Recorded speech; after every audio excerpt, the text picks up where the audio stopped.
इज्जतदार माँ और बहनों, खूब दुआएं करिए और एहतजाज के लिए तैयार रहिए।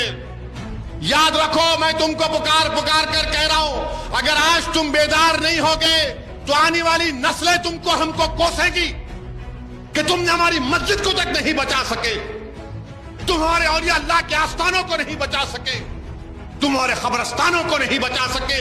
जो हमारे बुजुर्ग उस खबरस्तान में आराम कर रहे, तुमने उनको भी बर्बाद कर दिया। उठो भारत के मुसलमानों, ये वक्त उठने का है। मैं बार बार तुमसे कह रहा हूं, तुम अगर मुझसे नफरत करे तो करो मुझसे नफरत, दिल खोल के करो, मगर ये तो सबका मसला है ना मेरे भाई।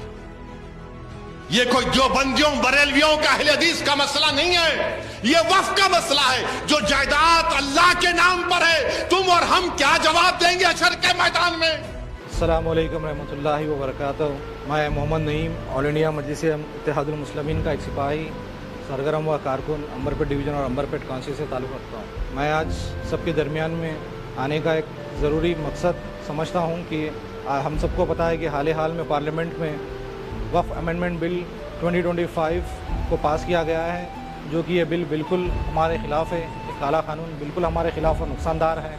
All India Muslim personal law board की जानिब से 19 अप्रैल बरोज़ हफ्ता 7 बजे से 10 बजे तक दारुस्सलाम जो ऑल इंडिया मजलिस इत्तेहादुल मुस्लिमीन का दफ्तर है, उसमें मुनक़िद किया गया है।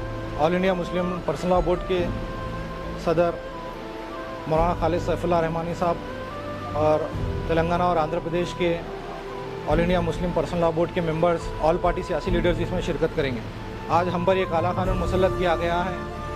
हमारे मस्जिदों पर, खानकाहों पर, दरगाहों पर जो हमारी अल्लाह की ज़मीनें हैं, इस काले कानून को वापस करने के लिए, जो हुकूमत में शरपसंदों की ताकत को कमज़ोर करने के लिए हम सबको मिलकर इत्तेहादी और मुत्तहिदा तौर पर ये मुहिम को आगे बढ़कर कामयाब करना है। इसलिए all India Muslim personal law board की जानिब से वक्फ अमेंडमेंट बिल 2025 के तहत जहाँ कहीं भी जलसे होंगे या पब्लिक प्रोटेस्ट मीटिंग होंगे, हम सबको मिलकर कसीर तादाद में शिरकत करना होगा।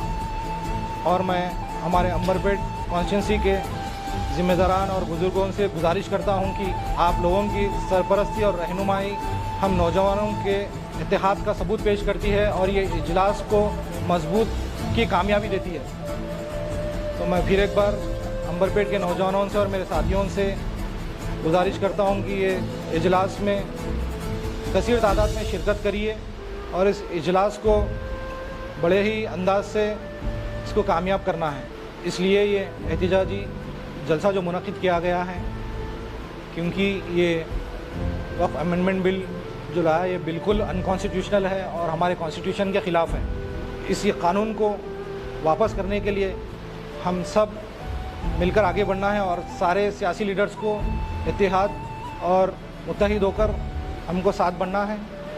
19 तारीख के दिन बाइक रैली के शक्ल में पुरअमन के साथ 5 बजे से लेकर हम सब मिलकर जामा मस्जिद अंबरपेट 5 बजे जमा होंगे और ये इसका रोड मैप है। जामा मस्जिद अंबरपेट से श्री रमना थिएटर से हम लेफ़्ट लेंगे अली कैफ़ की तरफ, पुलिस स्टेशन और मंडल ऑफिस से गुजरते हुए अली कैफ़ से फिर हम राइट लेंगे, फिर लाल बाग, जिंदा तिलिस्मात, कादरी बाग, गोलनाका, फिर वहाँ से काचीगुड़े से होते हुए हम दारुस्सलाम में इस जलसे में शामिल होंगे। तो मैं आप सबसे दर्दबंदा अपील भी करता हूँ और फिर एक बार गुजारिश कर रहा हूँ कि कसीर तादाद में इस जलसे में हिस्सा लीजिए और इस जलसे को कामयाब करिए। जज़ाकल्लाह।